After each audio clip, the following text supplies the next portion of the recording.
I didn't come to the lake for a man. I came for the silence.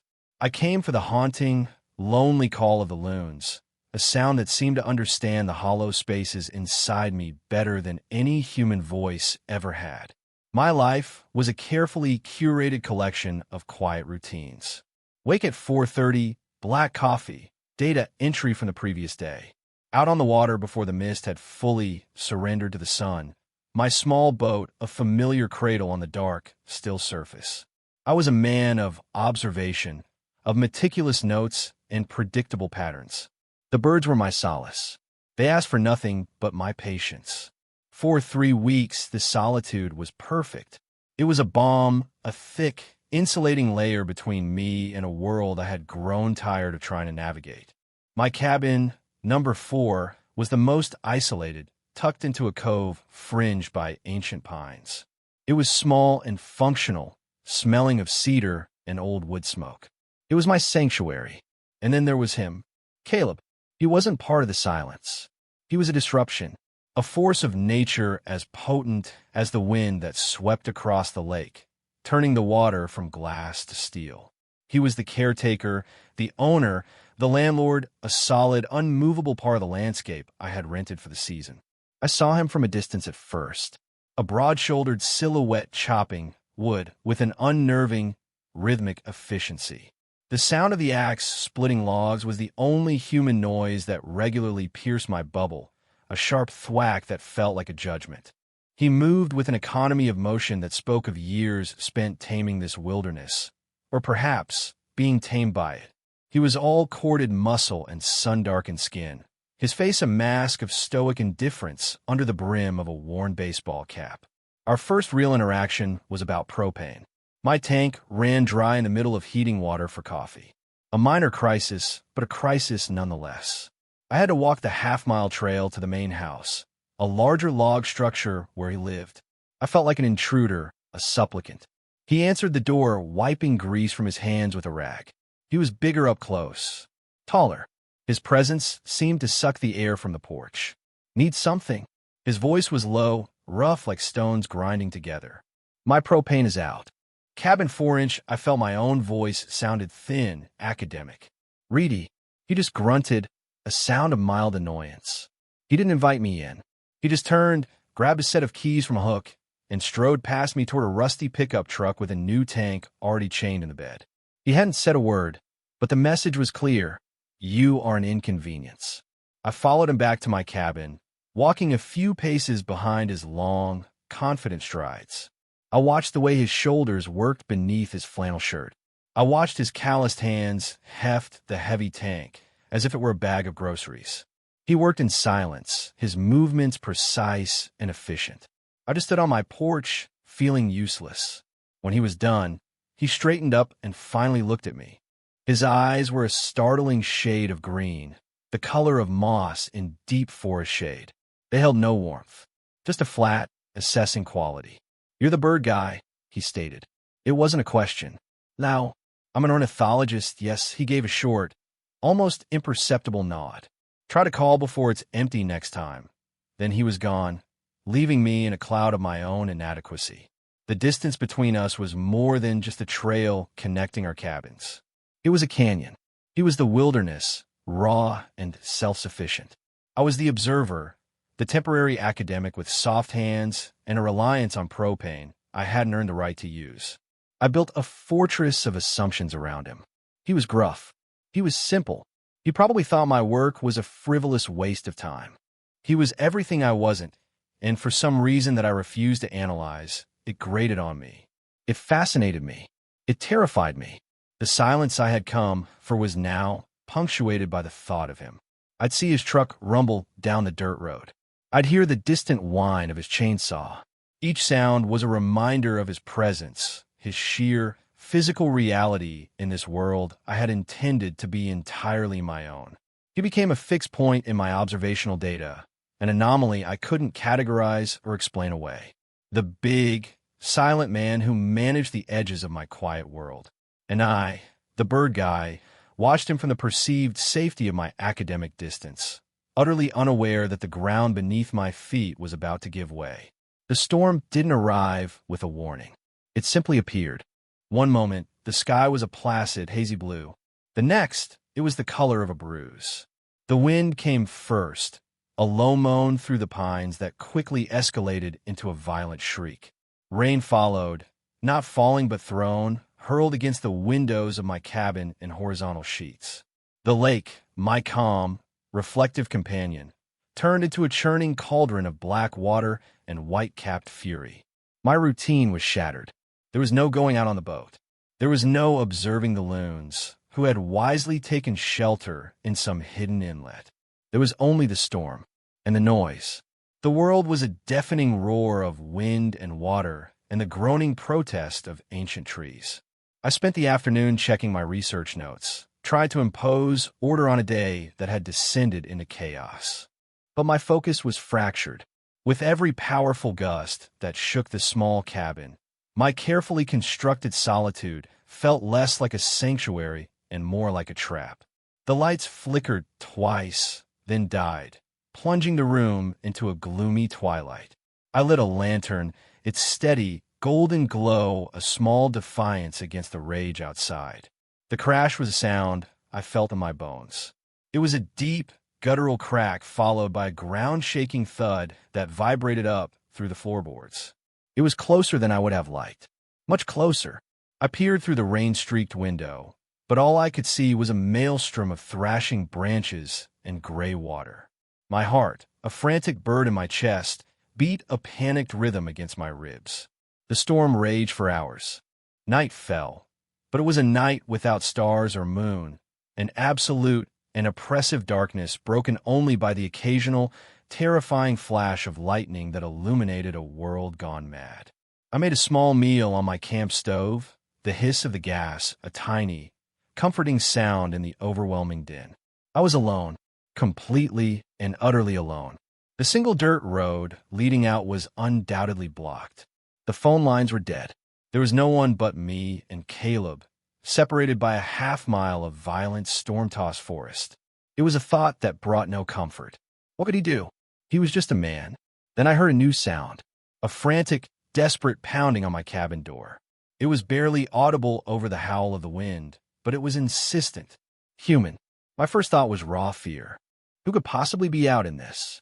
I grabbed the heavy iron poker from the fireplace, my hand trembling, and crept toward the door. The pounding came again, louder this time. "Hello," I called out, my voice sounding weak. A voice answered, ripped and tattered by the wind, but unmistakable. "Now, open the door." "Caleb." I fumbled with the lock, my fingers suddenly clumsy. I pulled the heavy wooden door inward, and he practically fell inside, bringing the storm with him. He was a vision from a nightmare. Soaked to the bone, his flannel shirt plastered to his body, his face pale and grim in the lantern light. Water streamed from his hair and ran in rivulets down his face. But it wasn't the rain that made my stomach clench. It was the blood. A dark, ugly gash ran from his left temple down his cheek, and his entire right forearm was wrapped in a makeshift bandage, a strip torn from his own shirt, that was already soaked through with crimson. He leaned heavily against the doorframe, his breath coming in ragged gasps. The invincible man, the solid, unmovable part of the landscape, was bleeding on my floor. And he was looking at me with an expression I'd never seen on his face before. Vulnerability. Tree came down on the path. He managed to get out, his voice strained. "Branch caught me. The main house, roof, is damaged." I was checking on the cabins, he was checking on me. The thought was so unexpected it barely registered. My brain, usually so analytical, was short-circuiting. All I could see was the blood and the exhaustion etched into every line of his body. "Come in, sit down," the words came out automatically. I pushed the door closed against the straining wind, the latch clicking shut with a sound of grim finality. The storm was outside. He was inside. The world had shrunk to the four walls of this room. He staggered to one of my simple wooden chairs and sank into it, his head falling into his hands.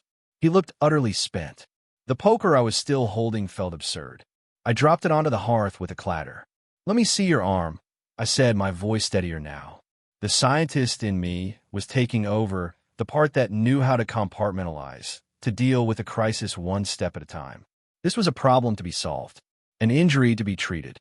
It was not the moment to process the fact that Caleb, the man I had painted as an unfeeling monolith, was hurt because he had been trying to get to me. He lifted his head and held out his arm. I knelt in front of him, the lantern on the floor between us casting our shadows long and dancing on the walls.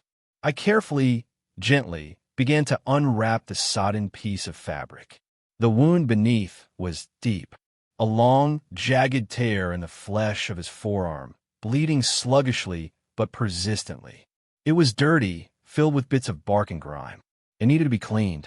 Now, I have a first aid kit, I said, already moving toward my pack.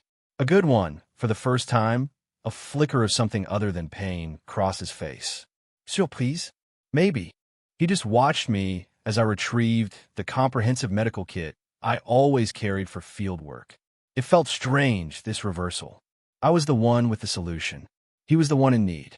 The power dynamic, the invisible wall of his competence and my inadequacy, had crumbled into nothing. I brought the kit back and knelt before him again. The cabin was filled with the sound of the storm and his ragged breathing. I worked methodically, my hands moving with a confidence that surprised even me. I poured antiseptic onto a clean cloth, the sharp, medicinal smell cutting through the scent of rain and wet earth. This is going to sting, I warned softly. He just nodded, his jaw tight, his green eyes fixed on my face. As I began to clean the wound, my fingers brushed against his skin.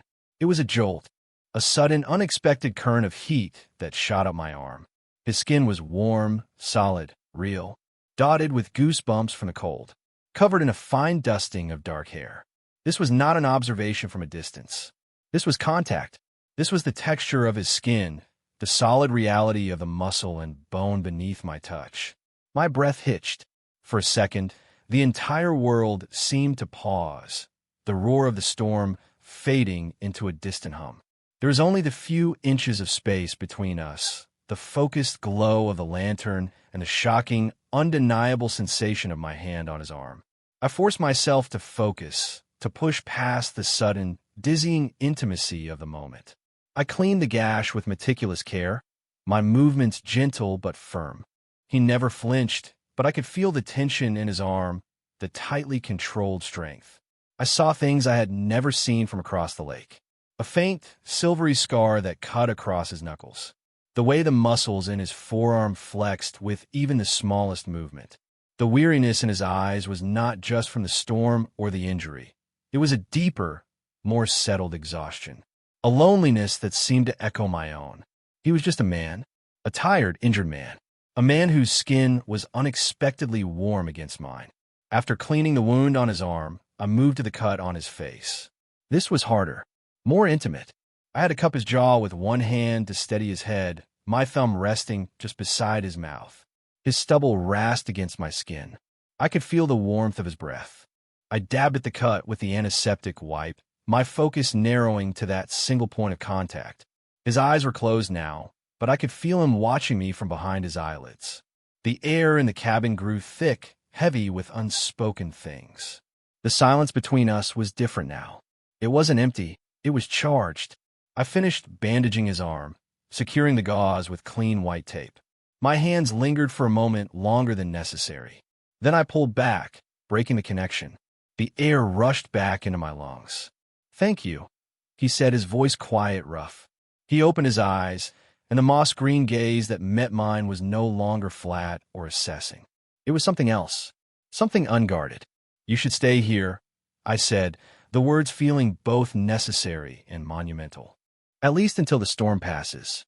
The path is blocked, and your roof," he didn't argue. He just nodded slowly, a deep weariness settling over him. "Yeah, okay." I gave him a dry towel and a spare sweatshirt. While he changed, I turned away, affording him a privacy the small cabin barely allowed. I busied myself with making tea on the camp stove, my hands still humming with the memory of his skin. When I turned back, he was sitting by the hearth, wearing my gray sweatshirt. It was too small for him, tied across his broad shoulders, the sleeves too short, ending midway up his powerful forearms. Seeing him in my clothes, in my space, was a profound and unsettling dislocation of my reality. He didn't belong here, and yet here he was. He looked up at me, and the firelight caught the raw emotion in his eyes. The fortress was gone. The man was there, and the storm both outside and in was just beginning. The world was reduced to the cabin. The storm raged on, a relentless assault that made the sturdy log walls seem fragile. But inside, a strange and fragile peace had settled. The lantern cast a warm, intimate circle of light, pushing the roaring darkness back to the windows. The fire crackled and spat, a domestic heartbeat in the heart of the chaos. We sat in a quiet that felt different from any silence I had ever known. It wasn't the empty solitude I craved, nor was it the awkward, judgmental silence I had imagined between us. It was a shared space, a silence filled with his presence, his breathing, the sheer solidness of him sitting just a few feet away. I handed him a mug of tea. Our fingers brushed as he took it. Another jolt, a tiny, electric spark that I felt all the way to my core. I saw him flinch just a little. He felt it too. I retreated to my own chair, cradling my mug for warmth, and watched him. He stared into the fire, his profile stark and handsome in the flickering light. The bandage on his cheek was a pale slash against his tan skin. He looked less like a force of nature now and more like a man carved from it, weathered and worn and carrying a history in the lines around his eyes. "You're good at that," he said, his voice low, not looking at me. "The first aid, you spend enough time in remote places, you learn to patch things up," I replied. "Mostly myself." He finally turned his head, his green eyes meeting mine across the small space. "You like being alone that much?" The question was direct, simple, but it landed like a stone in the quiet pool of my carefully guarded inner world. It wasn't an accusation. It was genuine curiosity. I thought for a moment before answering. "I like the quiet," I said, which was only half the truth. "People are complicated." A wry, humorless smile touched his lips. "Tell me about it." He took a sip of his tea, his gaze returning to the flames. "This place, this land, it was my grandfather's, then my father's. Now it's mine. They all thought the quiet was the point." He paused, and for a moment I thought that was all he would say. But then he continued, his voice softer, laced with a melancholy I never would have associated with him. "Sometimes the quiet gets loud." That resonated deeply. The loud quiet. The silence that isn't peaceful, but rings with the sound of your own loneliness. I knew it well. It was the reason I filled my days with work, with data, with the calls of birds. Anything to drown out the ringing. "I watch you sometimes," he admitted, his voice barely a murmur. "Out on the lake in the morning. So focused. You have a purpose here. Something you're looking for." My entire narrative about him, the gruff, judgmental woodsman, was dissolving into smoke. He hadn't been watching me with disapproval. He'd been watching with what? Longing? "I'm just counting birds, Caleb." "No," he said, shaking his head slowly. "It's more than that. The way you are. So still. Patient. It's like you belong out there more than you belong on land." He finally looked at me, and his eyes were wide with a raw, startling vulnerability. I envy that. My heart hammered against my ribs. Envy. This man of muscle and quiet competence, envied me. The reedy academic. The bird guy. The world tilted on its axis. I'm not still on the inside. I confessed, the words tasting strange and foreign on my tongue. I never talked about this. To anyone. Inside, it's loud. He held my gaze. A long, searching look that seemed to peel back every layer of defense I had. "I know," he whispered. And in that moment, I knew he did. He saw it. He recognized the same loud quiet in me that echoed in him. We were two solitary men, trapped on our respective islands of isolation, and this storm had just washed away the sea between us. The tension in the room became something physical. A weight. A presence. The air grew thick, charged with years of unspoken loneliness. I could feel the pull of him, a gravitational force I was powerless to resist. He set his mug down on the hearth with a soft click. He didn't move from his chair, but his whole being seemed to reach for me. And I was lost.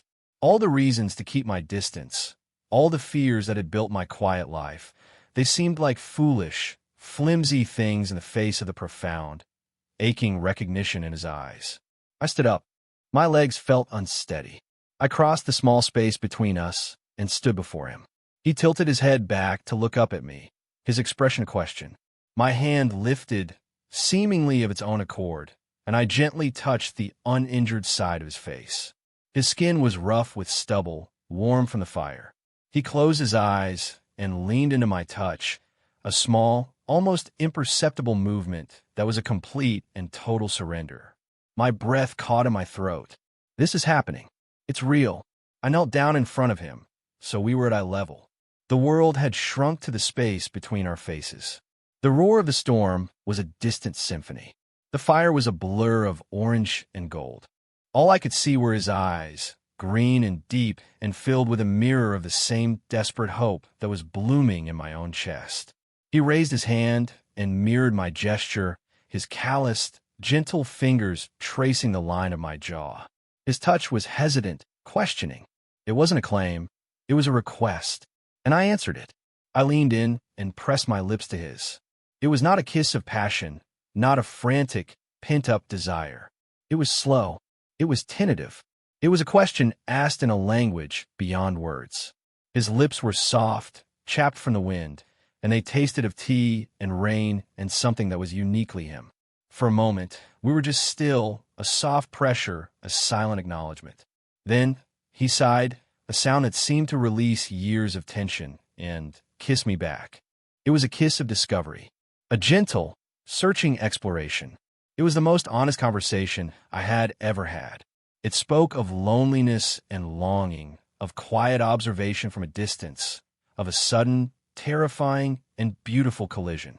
His hand moved from my jaw to the back of my neck, his fingers tangling in my hair, holding me there not with force, but with a plea. Don't go. And I had no intention of going anywhere. I was home, in the heart of a storm, in a tiny cabin, with a man I thought I knew and realized I didn't know at all. I had finally, impossibly come home. The morning broke in stunned, reverent silence. The storm had passed, leaving behind a world washed clean, dripping and glistening under a pale, watery sun. The silence that filled the cabin was not the charged, expectant silence of the night before, nor was it the empty void of my former solitude. It was a new species of quiet, one I didn't know how to classify. It was heavy with the weight of what had happened. I woke first. I was on the small cot I used, and he was on a makeshift bed of blankets I'd laid out for him by the fire, which had dwindled to glowing embers. Sometime in the night, after the kiss had deepened, after we had simply held each other by the dying firelight, too overwhelmed to do more, we had retreated to our separate spaces. A tacit agreement that we had moved too far, too fast. Now, in the stark light of day, anxiety began its insidious creep into my veins. It was a cold, familiar poison. My mind, my greatest asset and my cruelest enemy, began to dissect the night. It was the storm. It was proximity. A moment of shared crisis. It meant nothing. He looked so different in his sleep. The hard lines of his face were softened, his expression peaceful. He was just a man, vulnerable and unguarded. The sight of him, wearing my too small sweatshirt, asleep on my floor, sent a fresh wave of panic through me. This was too real, too intimate. I was the observer, the man who kept his distance. I didn't do this. I didn't let people in. I slipped out of bed, my movements careful, silent. I needed my routine. I needed the cold morning air. I needed to put the comforting, familiar barrier of my work between me and the overwhelming reality of the man sleeping by my hearth. I made coffee on the camp stove, the familiar ritual a small anchor in a sea of uncertainty. The smell filled the small space. I heard him stir behind me. I didn't turn around. My shoulders tense, my back rigid. I braced myself. "Morning," he said. His voice was thick with sleep. And something else. Hesitation. "Morning," I replied, my voice tight. I kept my focus on pouring the coffee into 2 mugs. I felt him stand up. I heard the rustle of the blankets. The silence stretched, thin and fragile. I could feel his eyes on my back. I finally forced myself to turn, holding a mug out to him. He looked awkward. The confident, self-assured man was gone, replaced by someone who seemed unsure of how to stand, where to put his hands. His gaze flickered from my face to the floor and back again. The easy vulnerability of the night, born of darkness and desperation, had vanished with the dawn. "Thanks," he muttered, taking the mug. Our fingers didn't touch this time. He walked over to the window, looking out at the storm's aftermath. A massive pine tree lay across the path to his house, its roots torn violently from the earth, a testament to the force that had thrown us together. I should go," he said, his back still to me. "Got a lot to deal with. The road. My roof." Each word was a small, sharp blow. An excuse. A retreat. My anxiety bloomed into a cold, hard certainty in the pit of my stomach. "He regrets it." "Of course," I said, my voice betraying nothing. I was a master of the neutral tone, the polite dismissal. "You have a lot to do." He turned then, and for a fleeting second, I saw a flash of that same raw emotion from the night before. Conflict. Fear. But it was gone as quickly as it came, replaced by the familiar, stoic mask. "Yeah," he said, draining his coffee in 2 quick swallows. He set the mug down on the counter with a definitive click. He pulled on his damp boots from the night before, then grabbed his torn, wet shirt. He paused at the door. I thought he was going to say something. Anything. An acknowledgement. A denial. Something to fill the screaming void that had opened up between us. He just cleared his throat.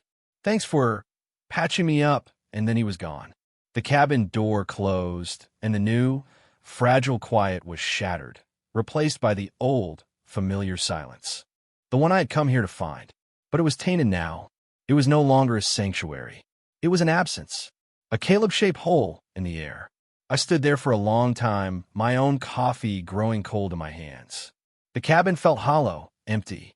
My heart, which had felt so dangerously, terrifyingly full just hours before, was now a cold, aching stone in my chest. I had been right all along. People were complicated. Connection was a risk.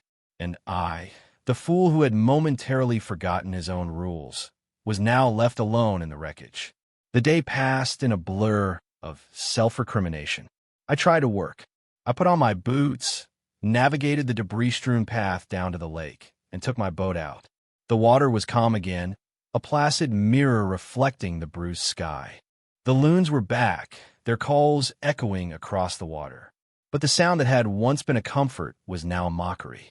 A lament for a loneliness I hadn't even realized I was trying to escape. My focus was gone. I couldn't concentrate on my notes. Every time I looked toward the shore, I saw the trail to his house. I saw the fallen tree. I saw the space where he should have been. My mind replayed the night on a torturous loop, searching for the exact moment I had made my mistake. Was it when I touched his face? Was it the kiss? Was it the foolish, hopeful belief that the connection I felt was real and not just a product of a storm? The silence stretched into a second day. I didn't see him. I didn't hear him. The rhythmic thwack of his axe was gone. The rumble of his truck was absent. It was as if he had been erased from the landscape. Or perhaps he was actively avoiding me, working on the far side of the property, putting as much physical distance between us as possible. The solitude I had once cherished became a form of punishment. Every creak of the cabin floorboards made me jump, hoping it was him. Every gust of wind sounded like his footsteps. The quiet was no longer loud with my own loneliness. It was screaming with his absence. I had tasted connection, a brief, intoxicating sip of something I hadn't known I was thirsty for, and now the drought was unbearable. My carefully ordered world was in chaos. The man of patterns and routines was lost. I had been disrupted, fundamentally altered, and I didn't know how to go back. I wasn't sure I wanted to. And that was the most terrifying realization of all. The life I had built, the safe, sterile solitude, was no longer enough. He had ruined me for it. By the evening of the second day, I had convinced myself it was over. A fluke, an aberration. He was a straight man caught in a moment of crisis and confusion. I was a convenient and regrettable port in a storm. Tomorrow, I decided I would pack up my research. I would tell him I had to cut my stay short. An emergency back home. I would run, just as I had always run. It was the only thing I knew how to do. I was sitting in the dark, staring into a cold fireplace, making my coward's plan when I heard the footsteps on the porch. Solid, deliberate, unmistakable. My heart stopped. He didn't knock. The door just opened. He stood there, silhouetted against the deep twilight blue of the evening sky. He looked tired, more tired than I had ever seen him. His face was drawn, his shoulders slumped. He held something in his hand, a coffee mug, his own. He stepped inside and closed the door behind him, plunging the room back into near darkness. We stood there, separated by 10 feet of charged, impossible silence. "I'm an idiot," he said, his voice raw. It was not an apology. It was a confession. I didn't say anything. I couldn't. My throat was tight with a painful knot of hope and fear. He took a step forward, then another, until he was standing in the middle of the room. He looked around at the small space, at the cot, at the cold hearth. "I ran," he said, his voice low. "It's what I do. When things get complicated," he used my own word. Complicated. The storm was easier to deal with than this, he admitted, gesturing vaguely to the space between us. "The fallen trees, the damaged roof, that's all just work. I know how to fix that. I have a process, a plan." He finally looked at me, and in the dim light, I could see the anguish in his eyes. "I have no idea how to fix this. How to do this." The knot in my throat loosened. He wasn't running from me. He was running from the same thing I was. The terrifying, uncharted territory of genuine feeling. "You don't have to," I heard myself say, my voice raspy. "We don't have to fix it. Maybe it isn't broken." A long, shuddering breath escaped him. He walked over to the small kitchen counter and placed his mug down next to mine, which was still sitting there from that morning. The two mugs side by side. A silent declaration. "I haven't slept," he said. "Every time I close my eyes, I'm back in this room. I feel you." Touching my face, his voice cracked on the last words. "I've lived here my whole life, Leo. I've never felt as alone as I did these past 2 days." The dam inside me broke. The fear, the anxiety, the painful uncertainty. It all washed away, replaced by a wave of profound, bone-deep relief. "Me neither," I whispered. He crossed the room in 3 long strides and stopped in front of me. He didn't touch me. He just stood there, so close I could feel the heat coming off his body. He smelled the pine and sawdust and cold night air. "I'm scared," he said, the admission of surrender. "I don't know what this is, but I know I don't want it to be over. I'm scared too," I confessed, my voice shaking. "My whole life is a carefully planned retreat. I don't know how to move forward. Maybe," he said, his voice dropping to a near whisper, "we could just stand still for a minute, together." He raised his hand, slowly, giving me every chance to pull away. He cupped my cheek, his palm rough and warm against my skin. It was the same gesture from before the kiss, but this time it wasn't a question. It was an answer, a promise. I leaned into his touch, my eyes fluttering closed. All the loud quiet inside me finally, blessedly, ceased. There was only the sound of his breathing, the solid feel of his hand on my skin, and the overwhelming, terrifying, beautiful certainty that I was not running anymore. He didn't leave that night. He stayed. We talked for hours, our voices low in the darkness, lit only by the new fire he built in the hearth.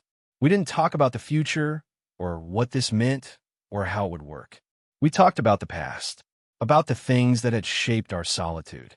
He told me about a high school sweetheart who'd left for the city and never looked back, leaving him with a deep-seated fear of being abandoned. I told him about a family that saw my quiet nature as a flaw, a puzzle to be solved, making me feel like I constantly had to apologize for who I was. We laid our ghost bare on the floor between us. We offered up our vulnerabilities like sacred gifts. With every story, every shared fear, the space between us solidified, transformed from a fragile, uncertain connection into something strong and real.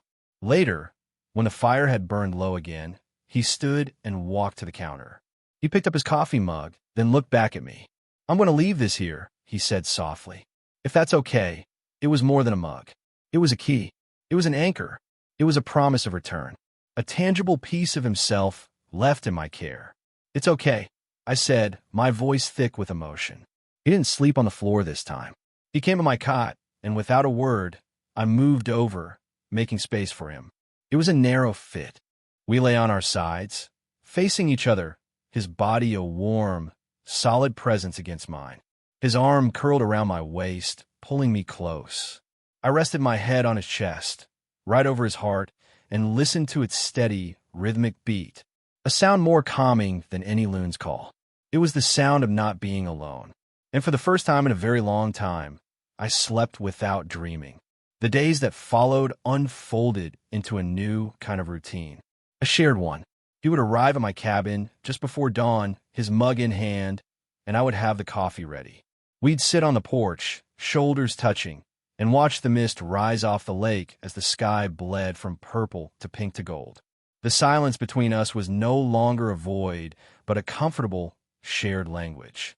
He would go off to do his work, clearing the fallen trees, mending fences, the endless tasks the land demanded of him. And I would go out on my boat.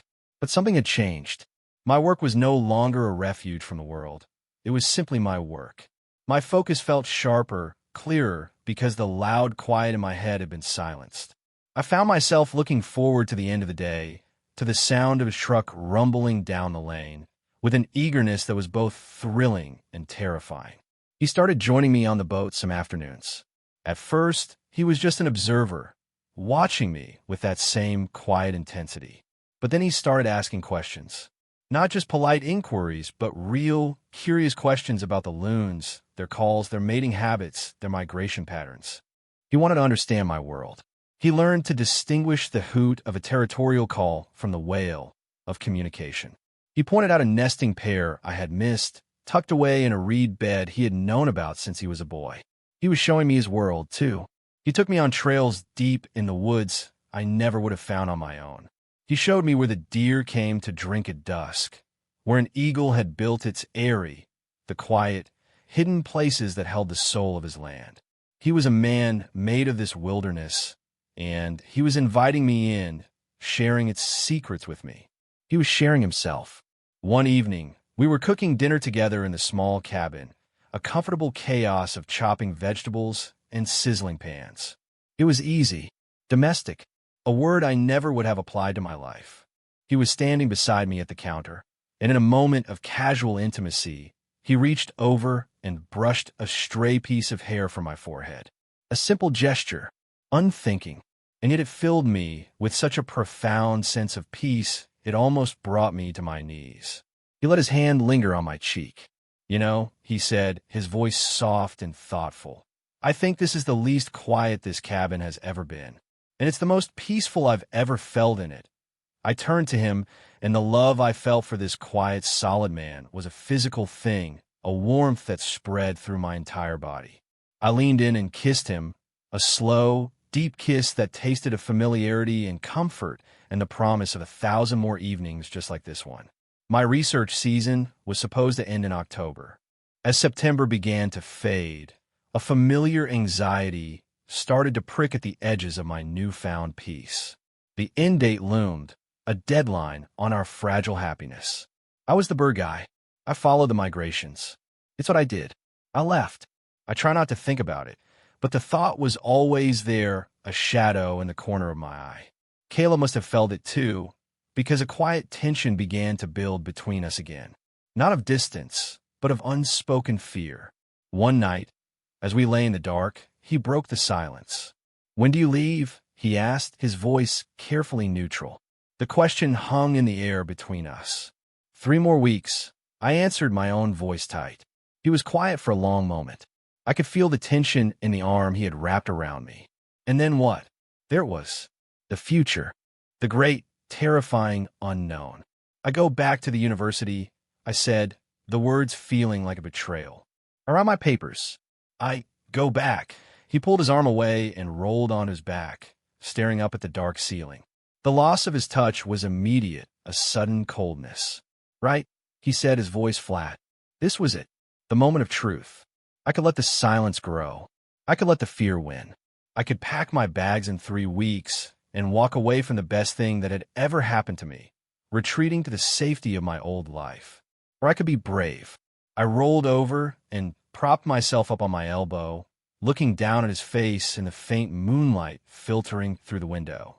"Caleb," I said, my heart pounding, "I came here for the silence, because I was terrified of the noise of other people's lives, of a mess.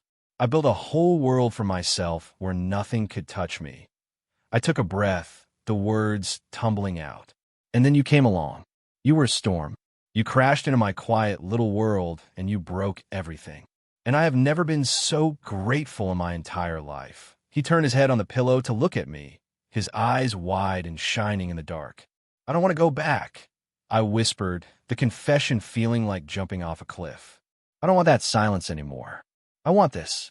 I want the sound of your truck coming down the road. I want the sound of you chopping wood. I want your coffee mug next to mine. I want this noise." Our noise, a single tear escaped the corner of his eye and traced a path down his temple. He reached up and pulled me down to him, his mouth finding mine in a kiss that was desperate and fierce, and full of a love so potent it left me breathless. "Stay," he breathed against my lips. "Stay." It wasn't a question. It was a plea and a prayer. "Okay," I whispered back. "Okay." The world outside my cabin is quiet this morning. The lake is a sheet of silver, and the loons have begun their long journey south. Their calls are fewer now, a last, lingering farewell. Soon, they will be gone, but I'm not going with them. I'm standing on the porch of cabin number 4, a mug of coffee warming my hands. It's not my mug. It's his. Inside, I can hear the sound of him moving around, the soft clatter of plates as he makes us breakfast. It's a comfortable, domestic sound, the sound of a life being built. I came to this lake a solitary man, an observer content to watch the world from a safe distance. I was so focused on the predictable patterns of the birds that I almost missed the beautifully unpredictable pattern of a human heart. I thought I was here to study the wilderness, but it turned out the wilderness was here to study me, to break me open, to show me what I was truly missing. Caleb was the plot twist I never saw coming. He was the disruption that became my peace. He was the storm that washed away my fear and left love in its place. I came here seeking solitude, and instead, I found a home in the heart of a quiet man whose silence spoke the same language as my own.